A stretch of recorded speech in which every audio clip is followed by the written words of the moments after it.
Hotels, a place we go when on the road to our destination, or maybe a road trip but you don't know where you are going. Or perhaps a holiday overseas for a week or two. However you look at it, you can guarantee that every person who works at a hotel has a tale to tell. This is 5 creepy stories from hotel workers. Awful night on the job. Bartender at a more upscale place. It was a quiet night and a distraught-looking guy came to the bar, ordered a shot and a beer. I must admit, I was catching some mess-up vibes from him.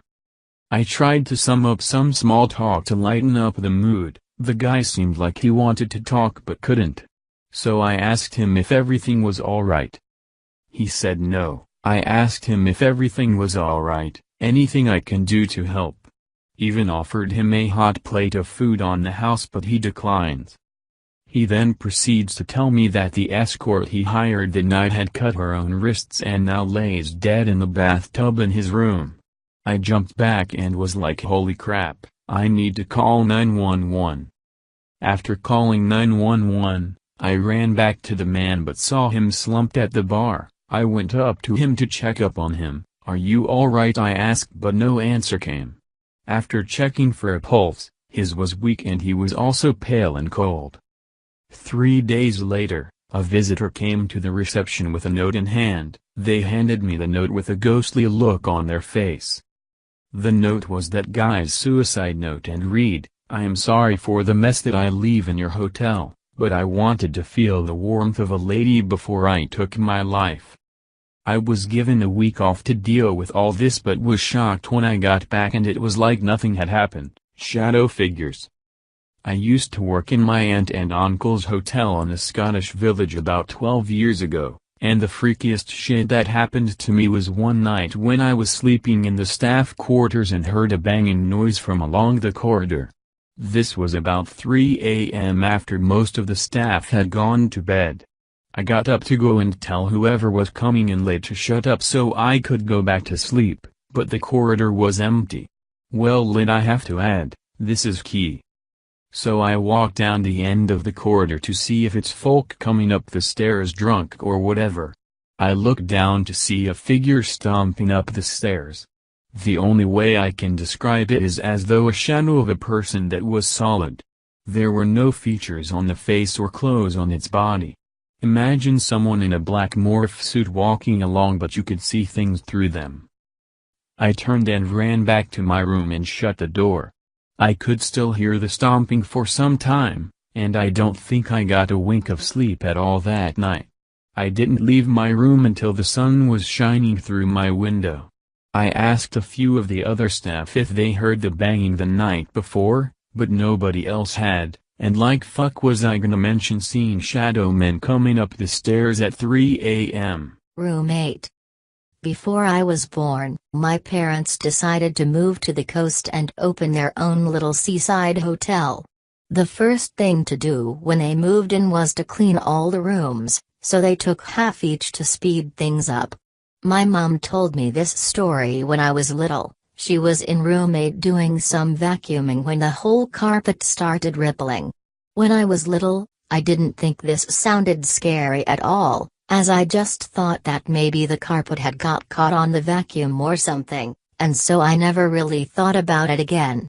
Fast forward to about a month ago, I remembered this old story and made fun of my mom a bit for thinking it was creepy, when it was obviously explainable. She looked confused and told me I must have not understood her when I was little. Apparently what had actually happened was that the entire carpet had rippled in a constant fluid wave-type motion, and all the furniture and herself had been lifted up and down off of the floor for about 10 seconds. She then screamed bloody murder at my dad down the hallway and told him they were selling the place before it had even opened. He managed to convince her otherwise, but she never went back in that room. It scares me more because my mom doesn't believe in the supernatural or anything like that, and she doesn't have any other creepy stories at all, just this one that she doesn't like to talk about often. Monster attack. I worked at a hotel in Florida, a fairly upscale place. One day after a particularly bad string of thunderstorms, I went to clean the pool. They had an actual pool guy they called from time to time, but only when the pool was really bad. When I first looked at the pool, I brought the manager outside and told him I felt like it was out of my scope. The pool was covered in debris. Leaves, plants, mulch, dirt, etc. He told me he thought I could handle it, though, so I was like, whatever, guess I'm scooping this thing out with a net all day. So I start scooping, probably had been scooping for an hour or so, when this girl comes to the pool in her string bikini and asks if it's swimmable. I ask her if she really wants to swim in that. She just kind of shrugged, and decided to lie down in a sun chair until I finished scooping the pool out. We started making small talk, and finally she said she just wanted to dip her legs in.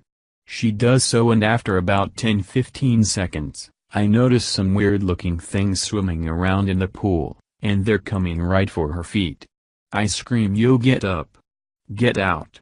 Get out now!" She looks at me like I'm crazy, but gets out. I point and she looks down, and about 10-12 of these giant cockroaches are now gathering near the wall where she was soaking her feet. She freaked out and ran off, and I assume went back to her room and had a nervous breakdown. I went and got the manager, told him to either call the pool guy, or I'd do it himself, because I wasn't working with these monsters. He actually opened one of the pool filters and came across about 15 or so more of them in the filter. It was a sight you don't really unsee. Mental decline. I worked at a hotel for about a year. It was usually pretty good. Some people would stay at the hotel for weeks or a month at a time for business reasons. But there was this one old lady that had been there even before I started working that just stayed in her room all day, occasionally leaving to go down the hill and pick berries or something along the street. Maybe get food or other supplies. She really wasn't a problem other than not letting people into her room. About January of 2015, she started acting weird. Like yelling at people walking by her room, calling down to the front desk and being angry about things that had never happened. This goes on for about a week and then she just goes off the deep end. She starts standing outside of her room, yelling at people that entered her sight, no matter how far away they were. She would call down to the front desk, but now she would say really creepy things like, "You shouldn't have done that. You'll be sorry for that. I can find you." And then she'd hang up. Eventually, after about 2 weeks, we forcibly ejected her after her credit card declined. She threw a fit and had to be removed off the premises by her son. Let me tell you, going into that room was like entering hell. Stains all over the carpet, blood and feces sprayed across the walls in the bathroom, blood on the mattresses, empty cans everywhere, jarred foods that stank to high heaven, boxes sealed shut, some with black ooze dripping out of them. Light bulbs stacked in the corner, all in perfect condition but not used in the lights. It was horrible. Found out she went off the deep end because she had been denied her pills for some kind of mental thing.